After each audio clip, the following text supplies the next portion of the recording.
The book of Dani'el, Daniel, chapter 6. The kingdom passed to Darius the Mede when he was about 62 years old. Darius decided to set over the kingdom 120 viceroys to rule throughout the entire kingdom, with 3 chiefs over them, of whom Dani'el was one, so that these viceroys could be responsible to them, and so that the king's interests would be safeguarded. But because an extraordinary spirit was in this Dani'el, he so distinguished himself above the other chiefs and the viceroys that the king considered putting him in charge of the whole kingdom. The other chiefs and the viceroys tried to find a cause for complaint against Dani'el in regard to how he performed his governing duties, but they could find nothing to complain about, no fault. On the contrary, because he was so faithful, not a single instance of negligence or faulty administration could be found. Then these men said, "We're not going to find any cause for complaint against this Dani'el, unless we can find something against him in regard to the law of his God." So these chiefs and viceroys descended on the king and said to him, "King Darius, live forever." All the chiefs of the kingdom, along with the prefects, viceroys, advisors, and governors, have met and agreed that the king should issue a decree putting in force the following law. Whoever makes a request of any god or man during the next 30 days, except of you, your majesty, is to be thrown into the lion pit. Now, your majesty, issue this decree over your signature, so that it cannot be revoked, as required by the law of the Medes and Persians, which is itself irrevocable. So King Darius signed the document, and the decree became law. On learning that the document had been signed, Dani'el went home.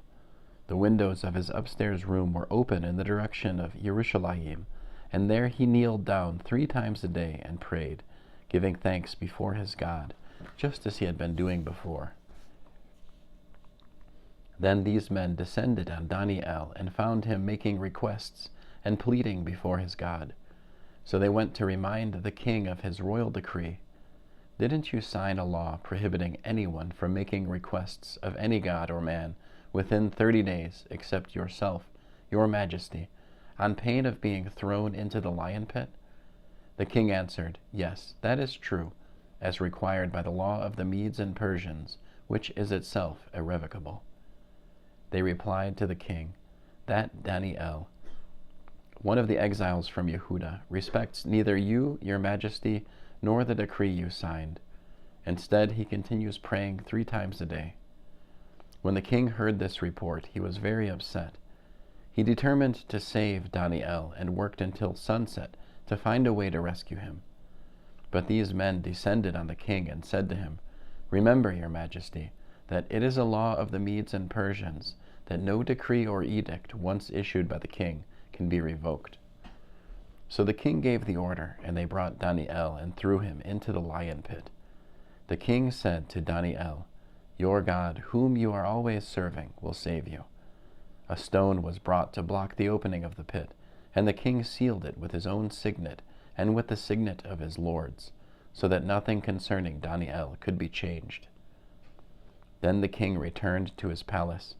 He spent the night fasting and refusing to be entertained, as sleep eluded him. Early in the morning, the king got up and hurried to the lion pit. On approaching the pit where Dani'el was, the king cried in a pained voice to Dani'el, "Dani'el, servant of the living God, has your God, whom you are always serving, been able to save you from the lions?" Then Dani'el answered the king, "May the king live forever. My God sent his angel to shut the lions' mouths, so they haven't hurt me. This is because before him I was found innocent, and also I have done no harm to you, your majesty." The king was overjoyed and ordered Dani'el taken up from the pit. So Dani'el was taken up from the pit, and he was found to be completely unharmed, because he had trusted in his God. Then the king gave an order, and they brought those men who had accused Dani'el, and they threw them into the lion pit, them, their children, and their wives. And before they even reached the bottom of the pit, The lions had them in their control and broke all their bones to pieces. King Dariavesh wrote all the peoples, nations, and languages living anywhere on earth, Shalom Rav, abundant peace. I herewith issue a decree that everywhere in my kingdom people are to tremble and be in awe of the God of Dani'el. For he is the living God, he endures forever. His kingdom will never be destroyed. His rulership will last till the end. He saves, rescues, does signs and wonders both in heaven and on earth. He delivered Dani'el from the power of the lions.